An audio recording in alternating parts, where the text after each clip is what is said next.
Buzz, everybody. Welcome back to the Grand Torino. Back once again here in the beautiful city of Galway. And I'm delighted to be able to introduce to you today Daragh O'Flaherty. Daragh, I'm great, thanks very much. Daragh, you're running in the local council, the local elections. Just a brief background of you and just some of the topics that you'll be platforming here in Galway in the local elections. Sure, yeah. I was raised in a self-employed household. My father had a garage at our house and my mum ran an accountancy firm from our house. So I was very lucky that I got to see a great work ethic as I was growing up, and I got some knowledge of motor vehicles and accountancy, and it has served me very well throughout my life. Perfect. I'm just really looking here at some of your tenants that you're running on here for Galway City. A lot to chew on, and a lot that I would be very much in favour upon here. Your first one there is the uncontrolled migration. What specific problems does Galway City face with uncontrolled migration? Well, 20% of the population of our town now is not from Ireland.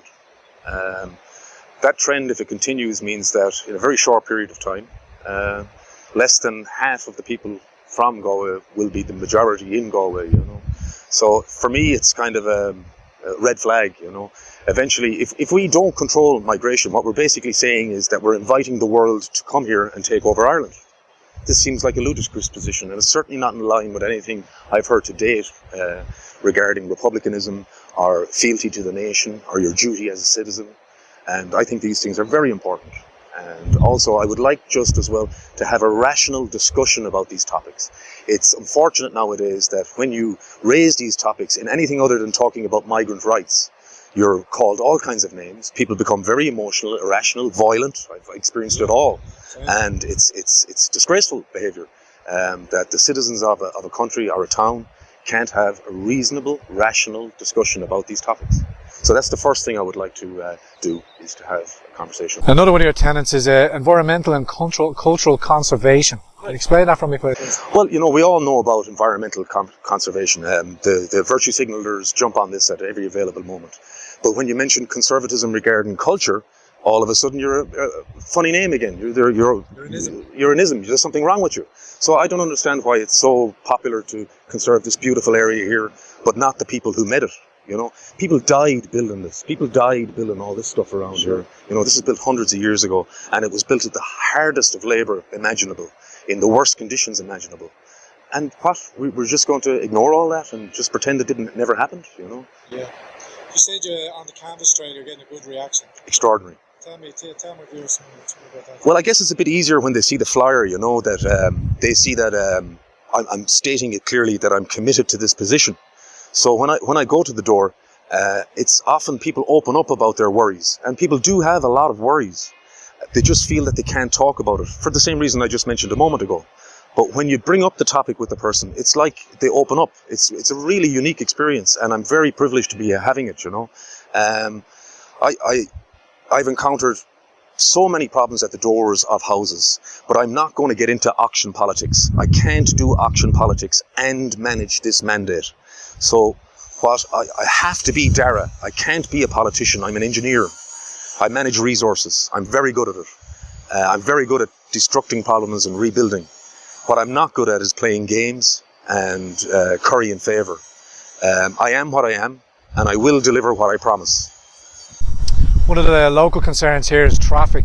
Talk to us about the traffic situation here in Galway. Well, everybody in power in Galway likes to latch on to the big infrastructural projects, such as the outer bypass and those kind of things. But I feel like my home in Castlegar was destroyed by traffic. I couldn't go for a pint of milk without spending 20 minutes sitting in a traffic jam. You had to go 100 yards. It was terrible, And it's happening all over our city that our parents, workers and children are stranded in traffic for a couple of hours every day.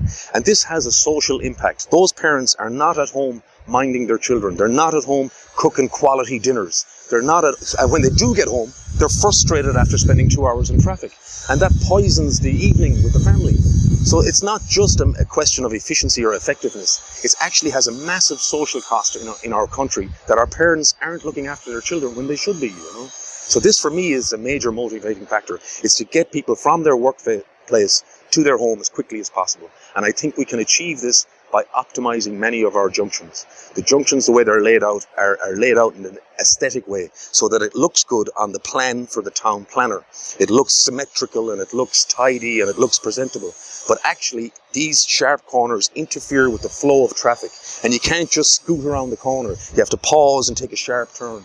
And those pauses actually cause traffic jams, you know. So I may not be able to help rush hour traffic without the big infrastructural project, but the 2 hours leading up to rush hour and the 2 hours after rush hour should get significantly better if we just optimize the roads.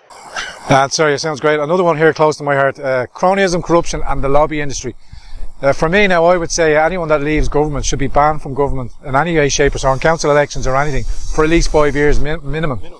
Because I keep pointing them out, Brian Hayes just come back from Europe, so he's not only has he got to ingratiate himself in the upper echelons in Europe, he also served time here in the government here, so he knows all the main players. Now he works for a vulture bank, or he's working for some other company which is going to facilitate him, you know, lobbying on behalf of vested interests when he already has the inside line of personal relationships. Absolutely, you know, and it's standard operating practice in industry that if a company that you're working for pays for your education or pays for your training, often there will be a stipulation that you cannot work for a competitor in a 5-year time period or a 10-year time period or some time period. So if it's standard in industry, why is it not standard in government? And this is another thing that it highlights another issue with our government. Our government claim that they can't run businesses, that they can't run contractors, the work that contractors are doing. So if you can't run a business, which many of them do, many of them have private businesses. So if they can't run a business on behalf of the Irish people, why do they think they can run a government? You know, I ran a business, you know, so it's not that difficult, you know. But they use these businesses and contractors to divvy up the budgets that are provided to each of the cities and towns around our country among their cronies. And we get very, very poor value for our infrastructural projects. And therefore, then we don't have the money to go and do the next infrastructural project, you know.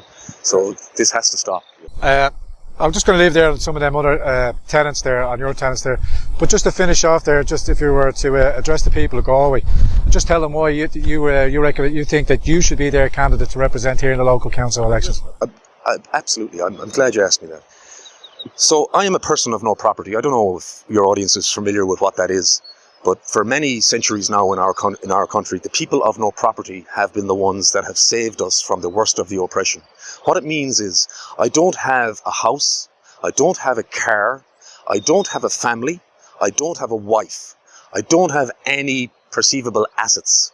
There is no way that these cronies can pressure me, can force me to do one thing or another or to comply with their wishes, other than to take my liberty, put me in jail, or kill me. Which is not beyond them by all accounts. I'm not making any accusations there, but apparently it's not beyond some people in our state.